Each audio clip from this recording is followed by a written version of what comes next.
Եկեք այսօր լամինացիա անենք իմ այդքան քննարկված հոնքերը։ Համ էլ եկեք միասին քննարկենք 5 հայ հայտնիների հոնքերը, որոնք իդեալական են իրենց դեմքի համար։ 5-րդ հորիզոնականում կդնեմ Նազենին եւ Էվիկին, որովհետեւ երկուսի հոնքերի մեջ էլ մի բան կուզենայի փոխել։ Օրինակ Նազենինը չի ուզի, որ վերև սանրած էֆեկտը տար լամինացիայի, ընդհակառակը կուզենայի ավելի sense հավաք իր կերպարին, ավելի բնորոշ մի բան ստանալ, ավելի ուղիղ, հավաք, գեղեցիկ, իսկ Էվիկինն է կուզեի մի քանի տոն բացացնել, լավ մի քանի չէ, 2 տոն բացացնել, որ իր մազերի համար իդեալական կլիներ։ Շորտ հորիզոնականը տալիս ենք Սոնա Ռուբենյանին, որտեվ ինքը շատ բնական է, իր հոնքերն էլ շատ բնական, ու իրան շատ սազում է, լրիվ իր կերպարի մեջ, չգիտեմ, իդեալական է, ես ոչինչ չի փոխի։ Ուրեմն երրորդ հորիզոնականը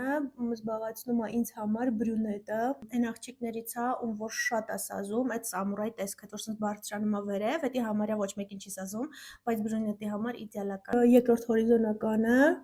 Անի Երանյան, ես գիտեմ պետք է ասեք իրանը տատուաժ արած է բանման, դրա համար հատուկ ստեղ մի հատ իր մանկության նկարներից եմ դնելու, որ տեսնեք թե ինչքան սիրուն է իր հոնքերի ձևը,